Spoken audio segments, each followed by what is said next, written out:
Hey guys, thanks for joining us for this 87th episode in Season 2 of Good Questions with Cameron Dole. Special guests for this episode include Irish-American country singer Queeva. We'll be talking about her new single, Show Off. We'll also visit with our good friend, country singer and songwriter Dallas Remington. Her current single, Princess, just released this week. We'll also have an acoustic performance of her last single, Uncommon Man. Of course, if you would, please take the time to subscribe, comment, leave some feedback, check out the shop, and of course, share with your friends. Now, there is a reason that your parents told you to chew with your mouth shut. It's not just rude, it's also annoying. And scientists may have finally figured out why we hate it so much. Now, people who really get annoyed by it have something called misophonia. Now, that's where common sounds like chewing or heavy breathing can drive you nuts. Now, researchers at Newcastle University in England scanned people's brains while they played different sounds that might trigger a reaction. And for people who have the condition, certain parts of their brain lit up much more than people who don't have it. One section that lit up was the part of your brain that processes sound, which makes sense. And that happened with everyone, even people who aren't extra sensitive to it. But some people's brains also showed hyperactivity in the premotor cortex, which is an area of the brain that's responsible for moving your mouth and throat.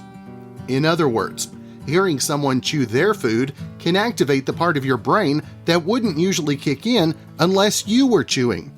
So for people with misophonia, it can feel like an intrusion. And it can give them the urge to chew or swallow, even though they're not eating. Irish-American country artist. I hate to just limit you to country artist. We've got Queeva on with us today. And first off, Queeva, it's a privilege to have a chance to visit with you. Thank you so much for having me. Now tell us, when did you know that you had something special and that music was a gift you had to share with others? Well, I grew up listening to country music from a very young age, and I kind of just fell in love with it. And then I was really inspired to just start writing my own music and start sharing my message with people through music.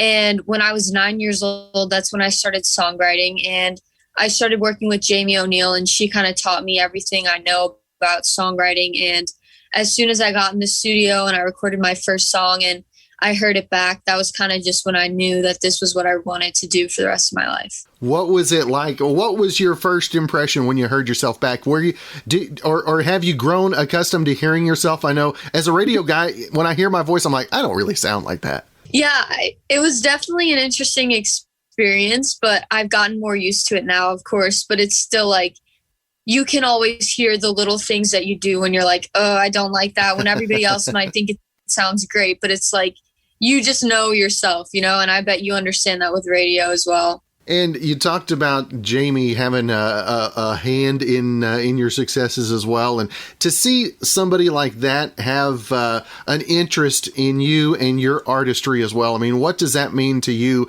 at this point in your career as well? It was just so inspiring to be mentored by her, because Jamie is such a big influence in the country music world, and just being able to be taken under her wing and learn from one of the best was just such a great experience. And I'm so grateful for everything that she's taught me, because I don't think I would be here right now if it wasn't for everything that I've learned from her.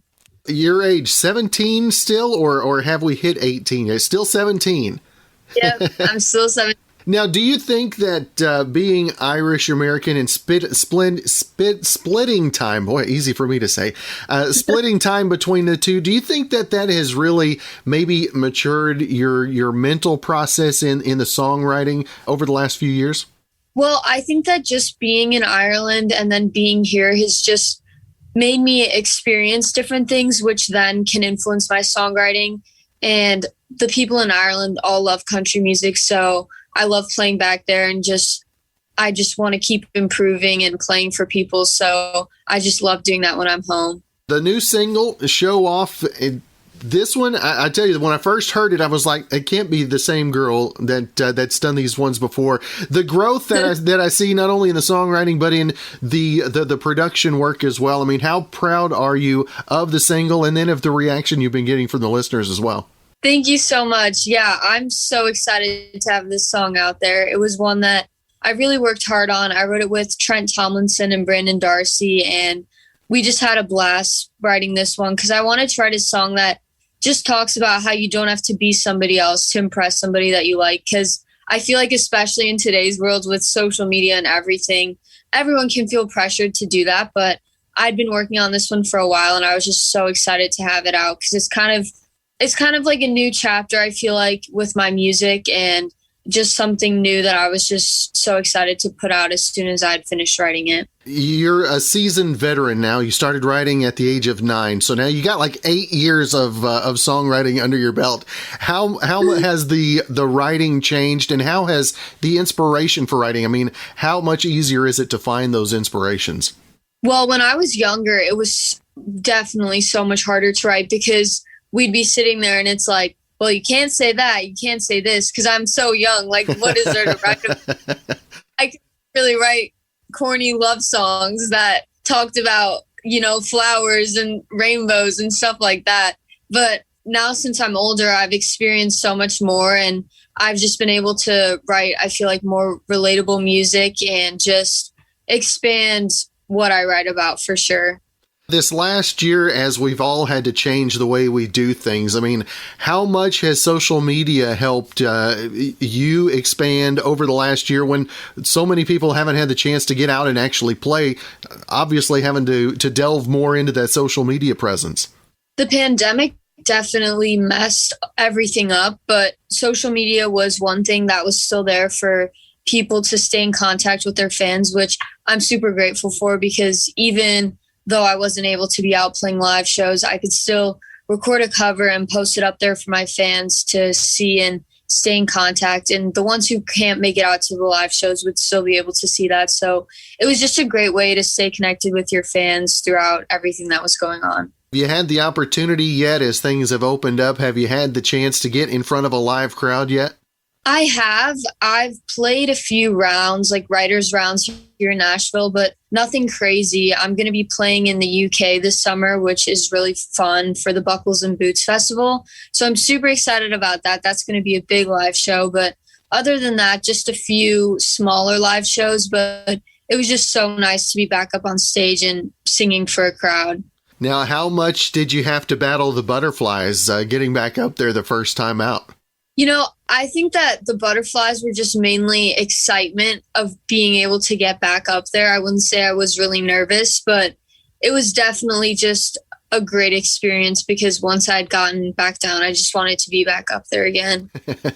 You're like, turn the lights back on. I'm going back up. They're not calling it on. Please encore me. Come on, guys. Call out. Queeva, who are the biggest songwriting influences? Who are the ones out there right now that inspire you? I listen to so many mainstream country artists as well as pop artists, but I would say that I really love Thomas Rhett, Casey Musgraves, even Shawn Mendes and Maren Morris. They're kind of some of my top influences right now. And as we open things back up and tour dates become available as well, I mean, how excited are you for the prospect of what the end of 2021 can be as opposed to what we came into the year looking like? Can't even put it into words. I'm just so excited to get everything back to normal and to be playing live shows again. I'm just so excited to reconnect with fans, and I just really am excited. I can't wait. Now you get to go back across the pond this summer. I mean, how much different is the reception of country music in England and in Europe as opposed to here in Nashville and in the U.S.? I'd say that here it's so much of a variety where you have more country pop, but in Ireland, I would say it's more of the classic country that everybody is more familiar with, but it's cool to go back there and kind of play them some of my songs, which are more country pop, and just kind of expose them to that because it's kind of something new, I feel like. So I just say it's a little bit more traditional, but I love traditional country music anyway, so I do not have a problem with that at all. Now, who were the Irish country influences that maybe you grew up with?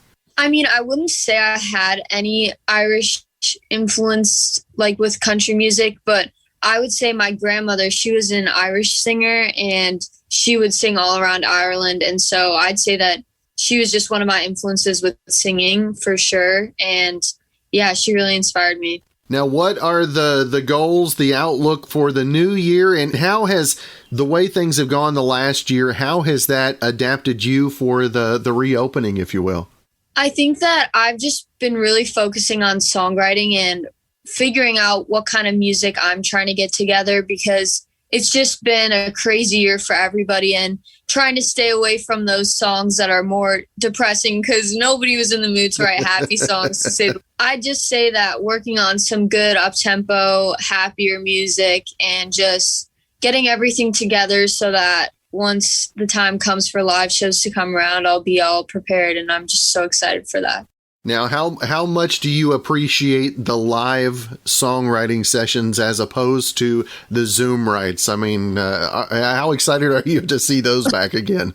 Man, I can't even tell you. I cannot stand doing Zoom writes. It's so difficult because somebody will be trying to play a guitar and then somebody will be trying to sing something, and it doesn't work. And then the Wi-Fi disconnects, and it's just like, oh my gosh, it's crazy. But I'm so excited for that to come back, because those are pretty difficult, and it's not the same as being there and sitting in a room and just having the same vibe as it usually is.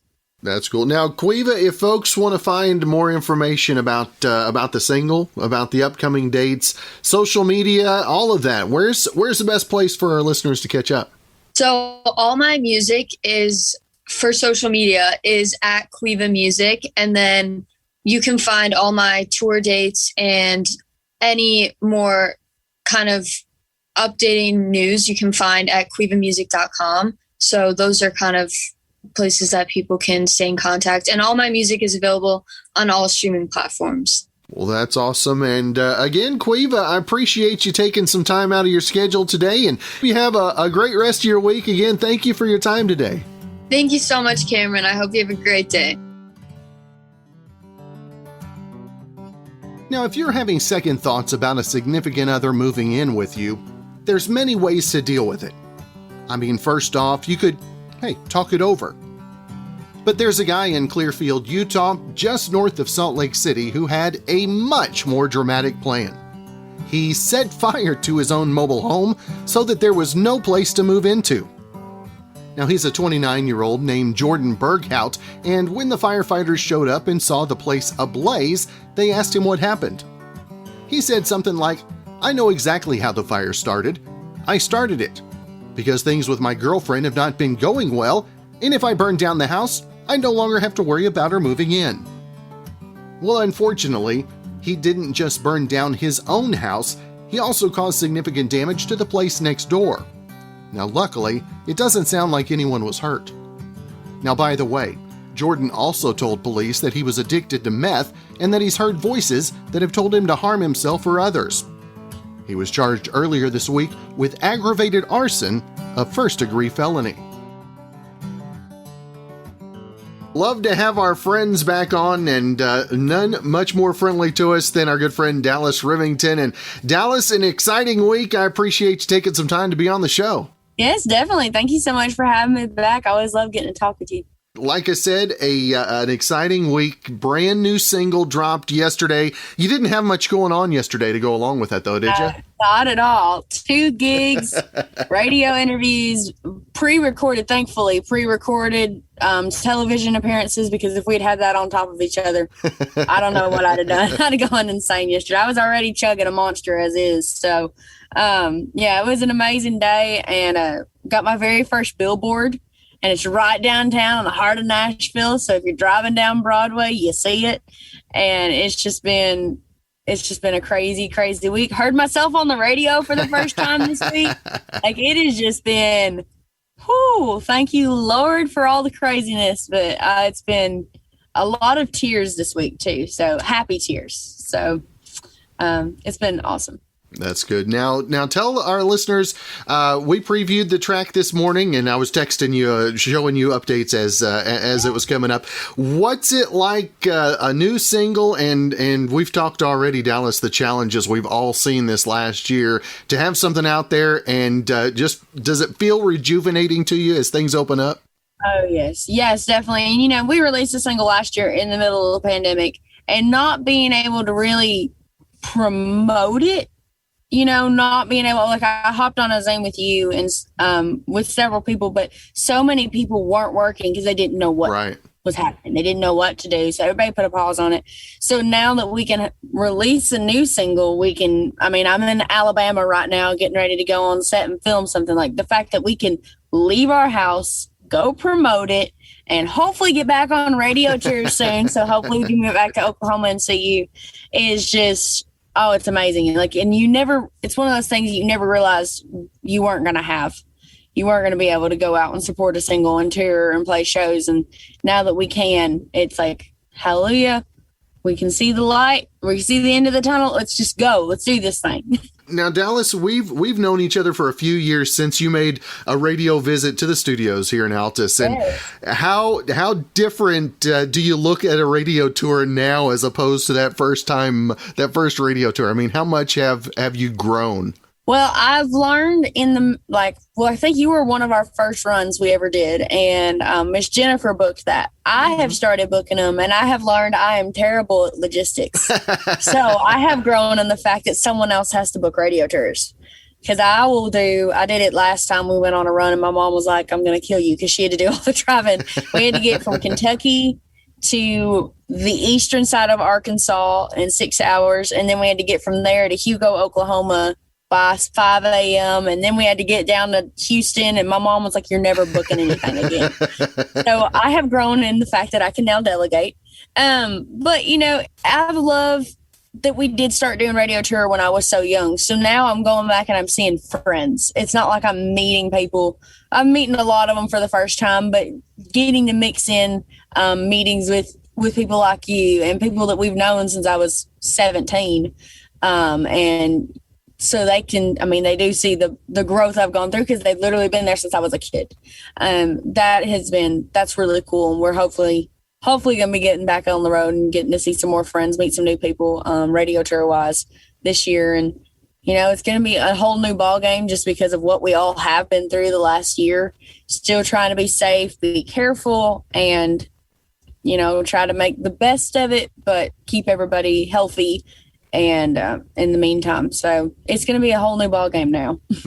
Now, the new single, a bit of a change from Uncommon Man. I mean, just slightly different than storyline. Now, how exciting is it for you to kind of change things up as well, especially after the success you were able to see on Uncommon Man? Yeah, well, I mean, it all kind of just shows to me everything happens for a reason and everything's a God thing. So we were going to release Princess last year. And I haven't ever told anybody this. I told them we were going to release a different single. It was going to be Princess. And I just didn't feel like it was the right time and the place in the world. And, so my team and I, we sat down and we went through a bunch of my songs. And I said, well, what about Uncommon Man? I wrote it for my dad and I played it for him. And they were like, where's that been? Of course, that's a single. So, I had that gut feeling that we needed to release something different in the world. We needed something uplifting, and not saying that Princess isn't uplifting, but, something that went for the time of that we were in and the place that we were in. And so, thankfully I listened to that gut feeling. And then in the meantime, I got another gut feeling that, maybe we could do some work to Princess. And we actually rewrote a little bit of it and we recut the song and the track we had to, it was amazing, but it was like the other one was like here and this one's like way up here, just because we added the fiddle, we did new drums, we did all kinds of stuff. And so, I've learned to listen to those gut feelings, and I was really listening to myself the past 3 months. Like, is this right? Is this the time? And everything in my body was going, this is the time. This is the time for this song to get out. And it's just one of the most amazing feelings to know, to release something you've worked so hard on and you've been in love with for so long. I mean, we wrote the song 3 years ago. So, I mean, this has been a very special one for me, and to be able to finally release a fun summer sassy single, and we're just going to go out, have some fun with it. And it's just, it's hard to explain the feeling. It's just amazing. You talked about your crazy schedule yesterday and your schedule already a bit crazy today. What kind of Memorial Day weekend are you looking forward to? Is that this weekend? Oh, that is this weekend. I didn't even know. I think I might run home for a little bit because my uncle's birthday is this weekend too. So might run home for a little bit, but I'm actually playing a gig in Nashville Sunday night. So, I don't ever get any breaks. Now, you talked about the emotions yesterday and seeing the billboard as you drive. I mean, are you going to have to avoid driving down that way just to keep the emotions, or it's going to build you up as you go, right? I'm going to literally, because I don't go, because of us doing everything on Zoom and everything, I don't get to go downtown very much, but I've already told them, I was like, every day this week, I'm just going to drive back and forth, waiting for me to sing it. And it was really cool though, because when we went over there yesterday, they said it wasn't going to start running until 11 o'clock when we were getting there for the photo shoot. They said it's not going to be in rotation until then. And so Mom and I, we got there about 10:30. We're sitting in the parking lot waiting for the rest of the team to get there. And every one of them said, I saw it as I was driving up. Did you not see it? And I was like, you don't mean it's running already? So I just jumped out of my car and sprinted up there. And the first thing, literally, I was rounding the corner, like I could barely see it, and it popped up right as I got right there, and I was like, "Oh my gosh!"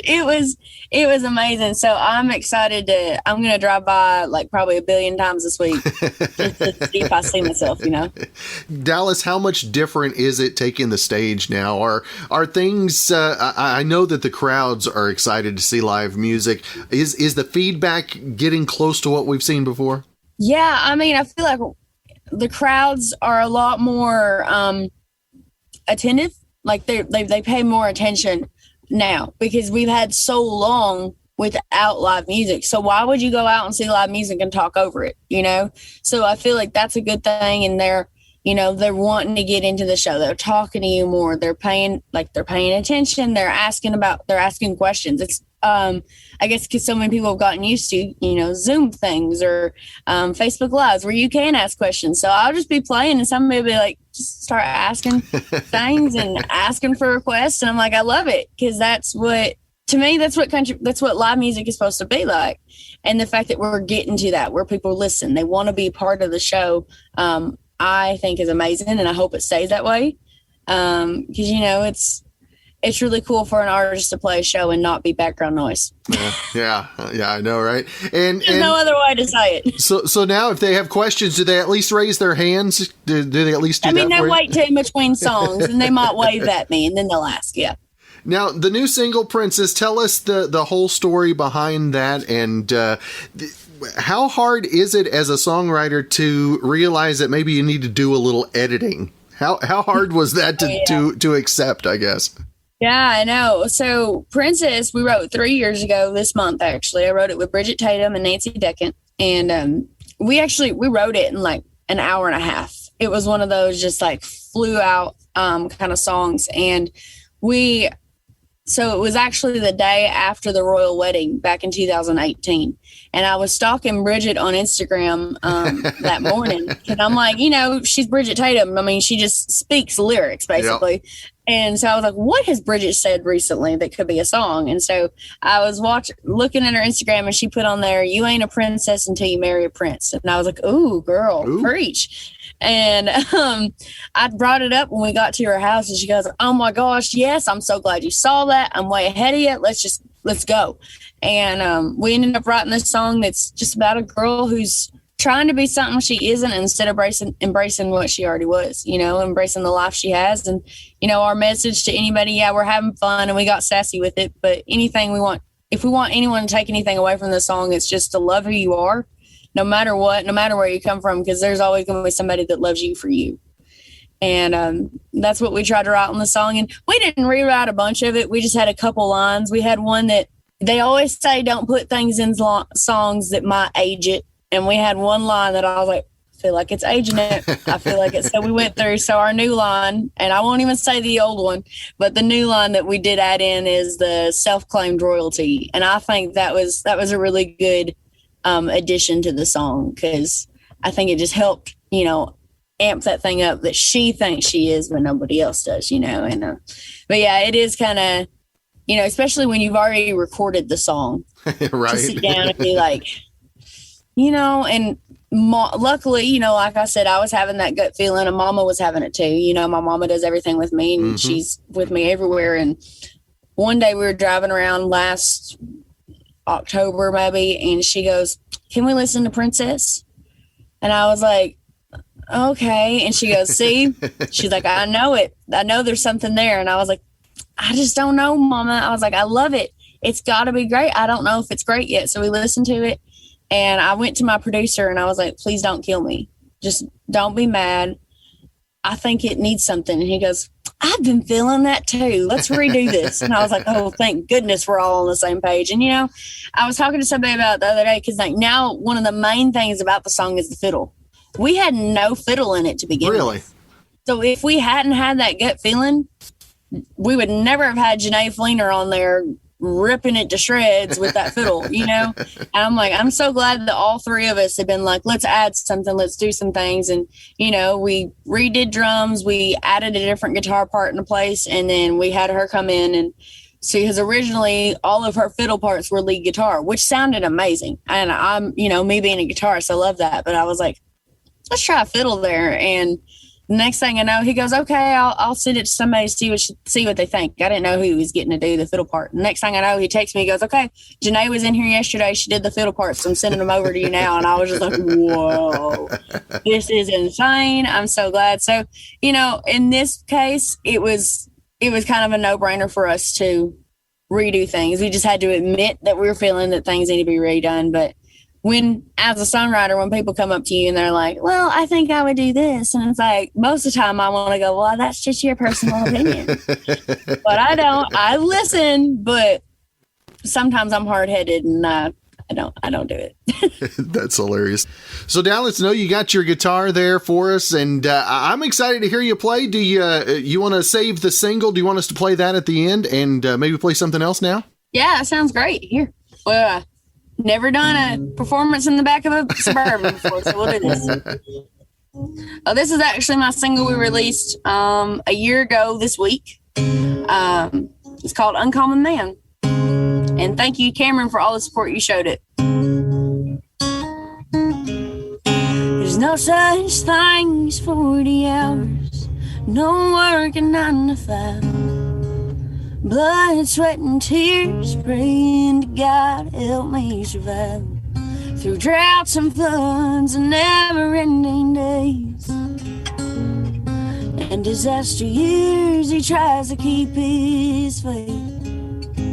He has holes in his jeans, he didn't buy them that way.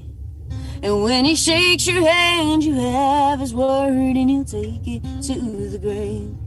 For he falls asleep at night, he reads the Bible by his bed, and he thanks the Lord for an everyday life of an uncommon man.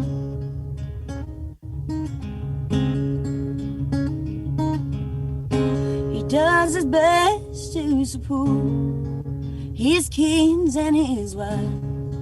Sometimes he might manage dinner, but he still tucks them in at night. Church and chores are still family affairs, yet to him no other life can compare. He has holes in his jeans, he didn't buy them that way. And when he shakes your hand, you have his word, and he'll take it to the grave. Before he falls asleep at night, he reads the Bible by his bed, and he thanks the Lord for an everyday life of an uncommon man.